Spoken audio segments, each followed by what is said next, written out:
your static rolls. My love for your static rolls. My love for your static rolls. My love for your static rolls. What is going on, glorious people? Hope you're doing well. I'm joined by my lovely wife, Jackie, today. What's up? And so recently, Mike and I went to this restaurant in New York. We shot a video. It's all amazing vegan Mexican food.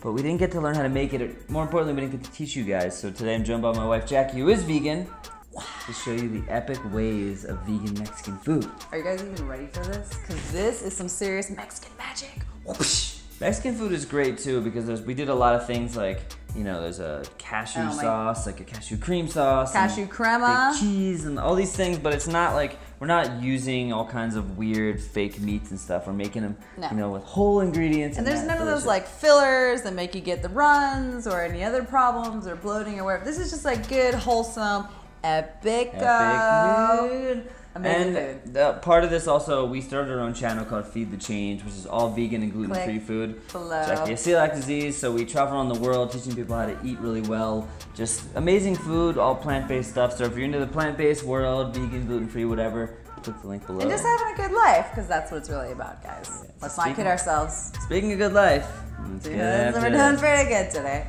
So let's start with the nachos. We kind of show, it's like a little tour. We'll show you what we made and then how we made it. So the first thing, they made this cheese sauce at the restaurant we were at called Ja Ja Ja. What I did was I took some butternut squash and I just boiled it basically until it was nice and tender. You kind of peel it and, you know, scoop out the seeds and boil it till it's tender. And then you take a blender, add some butternut squash, nutritional yeast, which is basically like hippie fairy dust. It's kind of like a cheesy. It's like fish food. Yeah, but it's like it tastes delicious. Cheese. It's like tastes kind of cheesy, right? So butternut squash, nutritional yeast, some lemon juice, some oil, cumin, little cashews which we soaked overnight. They're gonna add a lot of the creaminess to that as well. You can soak them overnight or in some hot water. Red peppers, garlic powder, salt and pepper, and just blend that up. And once you blend that up, you can put it in a squeeze bottle and you end up with this like super cheesy, it's like nacho cheese. Excuse me. She's already eating the nachos. Okay. He'll do the talking. I'll hang out and actually make sure we did it good. Oh, yeah. We did it right though. I know we did. Because it tastes amazing. And I'd rather eat than talk about it. So that says something in itself. Yeah, enough talking, more eating. So the cashew sour cream, guys, so easy peasy. You're gonna fall head over heels in love with this bad boy. That's so good. This is really easy. So you first start off with boiling some water and then you dump it over some cashews. Then you just let them sit in their little bathtub for a little while, sometimes 2 hours. I get a little cheap and do it for 30 minutes, and it still does the job. And then from there, you drain them off, and then you're gonna throw the cashews in the blender. And then you're gonna throw in the garlic, the lemon, the salt, a little ACV, apple cider vinegar, and then you blend it up, little zip, and then this thing, I mean. So good. Give me a squeeze. Are you ready? I don't know. Are you ready for it though? Do it. I don't know, guys. Do it, please. I need it. That was a lot. Wow. Yeah. It has, because of the apple cider vinegar, it kind of adds that like tanginess, which you get in sour cream. That's gonna go on pretty much everything we're making today, because why not? So we also made a fire roasted tomato sauce, which is super simple. Basically take a can of fire roasted tomatoes, add them to a blender or, you know, a food processor. Onion, some lime juice, a little fresh garlic. I threw in a habanero, which I de-seeded, so habanero is super spicy, but they have a lot of like intense seed flavor. So if you get the seeds out, you get this fruitiness going on. Slip that in there. Then some cilantro, a little cumin, some salt and pepper, and just blend that up, and you have this super spicy salsa, which is more like a salsita, whereas that's like a fresh one. You get the salsita. Then you're having a little salsa party. It's kind of like they're just making like salsa babies. They're like, hey, let's hang out. We'll make little ones and little salsa babies. All right, for a little pico de gallo, which is basically just fresh salsa, which looks like the Mexican flag. If you oh man, look at the colors. We're spilling everywhere. Who cares? So, it's more flavor. Pico de gallo, very simple, very delicious, just like a fresh salsa. We're gonna do like a blended one, a fresh one. All you do is you take some diced up tomatoes, some onions. We use corn, that's like a little bonus. Slip that in there. A little color. A little color.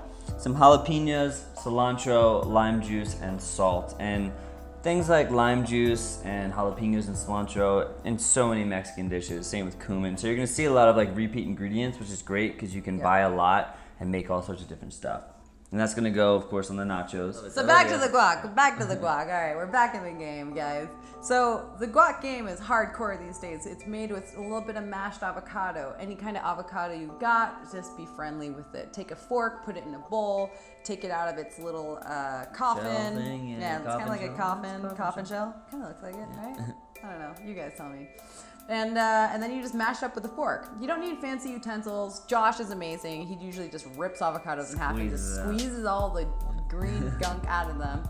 And then to this guy, we throw in a little bit of lime, red bell pepper, onion, a little bit of fresh minced garlic, and salt. And, you know, just some good vibes. And that right there, a little bit of cilantro on top because you want to make it cute and pretty so your friends are like, oh, it's Insta-worthy. That's what you're going on. So get down with your bad self with some guac. But we still gotta make the chips, which are super easy. So for the chips, Josh just took some corn tortillas and just chopped them up into quarters or eighths, depending on how big you want those.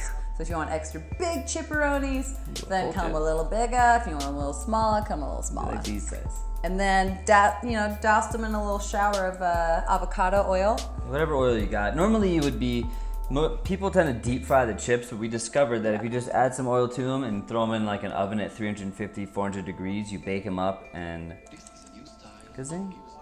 And hear that crunch though.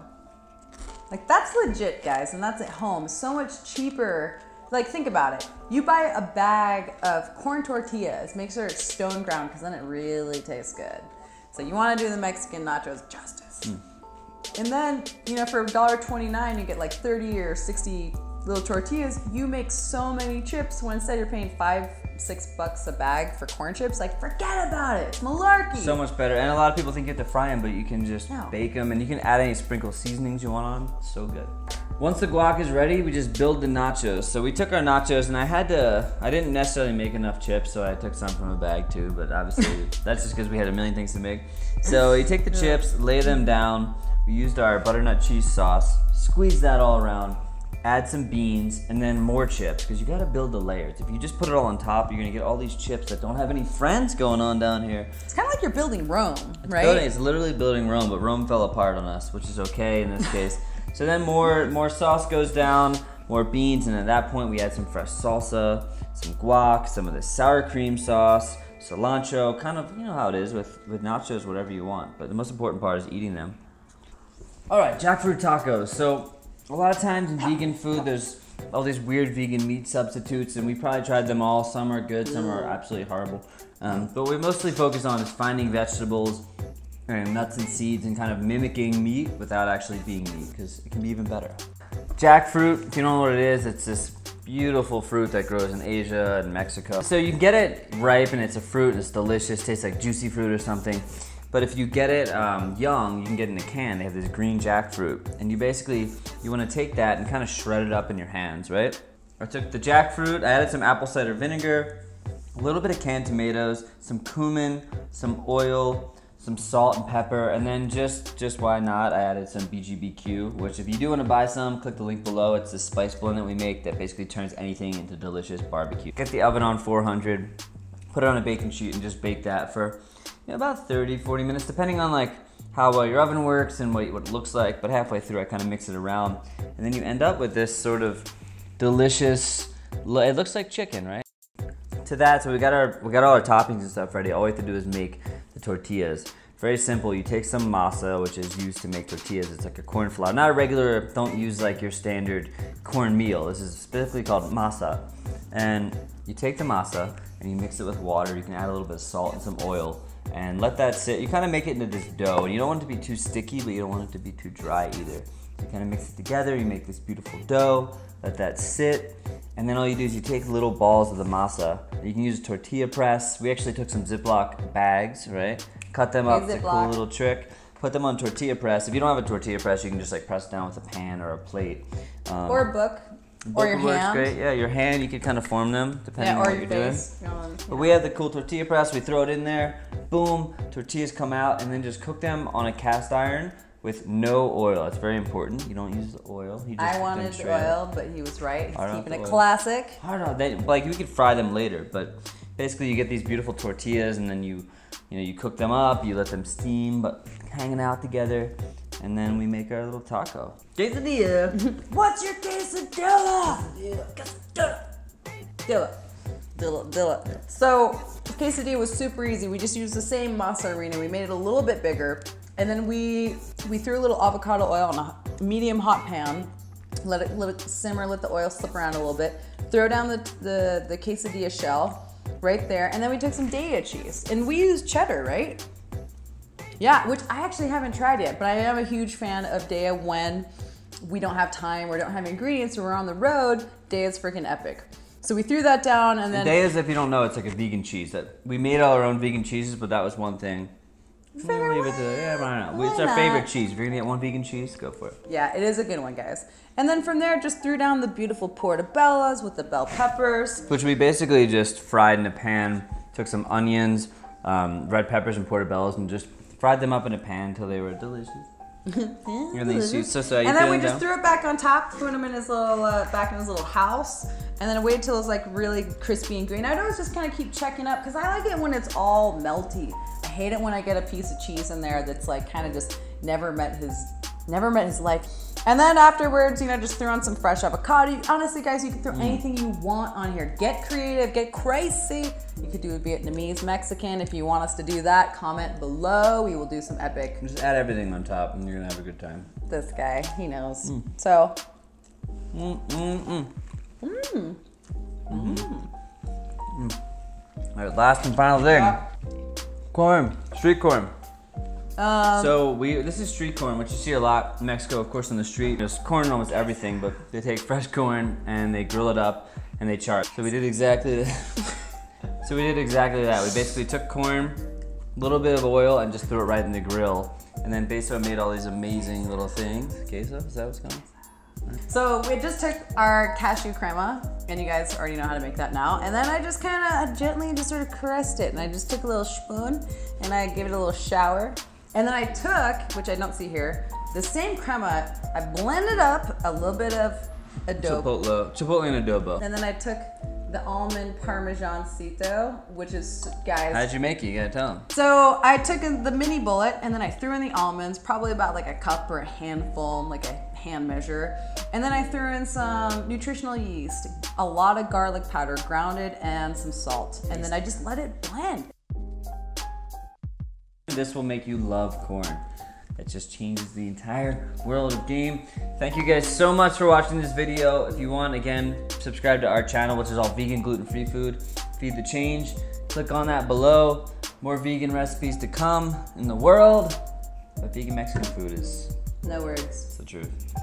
I don't need words. Just make the damn thing. Whoa. Yeah. You got a little schmutz, babe. I like the schmutz. We'll eat that later. Peace out. All right, guys. Peace out. Have an epic day.